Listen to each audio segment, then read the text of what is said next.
வணக்கம் நண்பர்களே, ஜேஆர் வீலாக்ஸ்லேருந்து நான் உங்கள் ஷா. இன்றைக்கி நம்ம என்ன பார்க்க போகிறோன்னா, Lenovovibe K5 note inbuilt battery எப்படி ரீப்ளேஸ் பண்ணலான்றதை பார்க்கலாம்.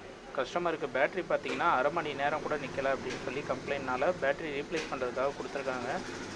ஸோ வாங்க இப்போ நம்ம எப்படி மாற்றலான்றதை பார்ப்போம். ஸோ ஃபஸ்ட்டு நம்ம வழக்கம் போல் இந்த பேக் டோர் ஓப்பன் பண்ணிப்போம். எப்போவுமே ஃப்ரேமுக்கும் பேக் டோருக்கும் இடையில ஒரு சின்ன கேப் இருக்கும்.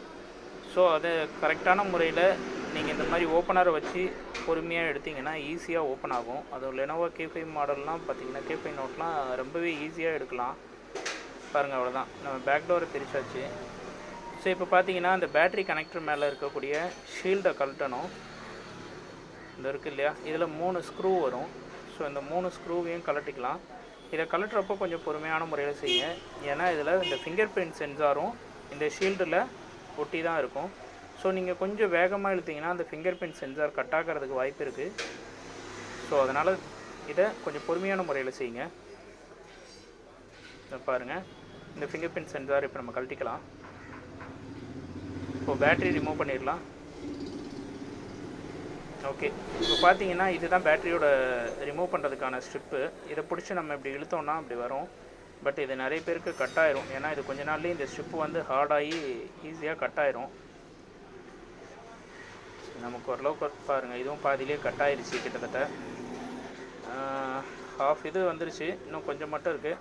ஸோ இதுக்கு நம்ம வழக்கம் போல் இந்த 5D அட்டையை போட்டு இதை ஸ்லைட் பண்ணி ஓப்பன் பண்ணிக்கலாம். இது கொஞ்சம் டைட்டாக தான் இருக்கும். பட் இதை செய்கிறப்போ கொஞ்சம் பொறுமையாக செய்யுங்க. ஏன்னா இந்த பேட்டரிக்கு கீழே தான் பார்த்தீங்கன்னா சப்போர்ட்லேருந்து மெயின் போர்டுக்கு வரக்கூடிய சார்ஜிங் கனெக்டர் பண்ணக்கூடிய அந்த ஸ்ட்ரிப் இருக்கும், டிஸ்பிளேவோட ஸ்ட்ரிப்பெல்லாம் இருக்கும். ஸோ இதை நீங்கள் கரெக்டாக பொறுமையான முறையில் செய்யுங்க. பாருங்கள், நமக்கு பேட்டரி ரிமூவ் ஆயிடுச்சு. பார்த்தீங்களா அந்த ஸ்ட்ரிப்பை. இப்போ நம்ம நியூ பேட்டரி மாற்றியாச்சு, வாரண்டி பேட்டரி. இப்போ ஆன் பண்ணி பார்க்கலாம் செட்டை.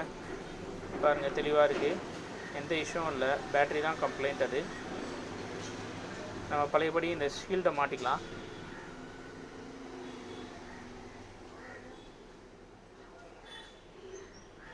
ஃபிங்கர் சென்சாரை மாட்டின பிறகு நீங்கள் ஷீல்டை வச்சு லாக் பண்ணுங்கள். நிறைய பேர் ஷீல்டை வச்சு லாக் பண்ணால் ஃபிங்கர் சென்சார் மாட்டிடும்னு நினைக்கிறீங்க. அது ரொம்பவே தப்பு. அது ஃபிங்கர் சென்சார் அந்த கனெக்டரை டேமேஜ் பண்ணுறதுக்கான வாய்ப்பு அதிகம். ஸோ அதை மாட்டிட்டு இந்த மாதிரி பேக் டோரை ஃபிக்ஸ் பண்ணுங்கள். இப்போ பாருங்கள், மொபைல் நமக்கு ரெடி ஆகிடுச்சு, கஸ்டமர்கிட்ட கொடுத்துடலாம். ஸோ ஓகே ஃப்ரெண்ட்ஸ், இந்த வீடியோ உங்களுக்கு பிடிச்சிருந்தால் மறக்காமல் லைக் பண்ணுங்கள், ஷேர் பண்ணுங்கள், கமெண்ட் பண்ணுங்கள். நம்ம யூடியூப் சேனலை சப்ஸ்கிரைப் பண்ணுங்கள்.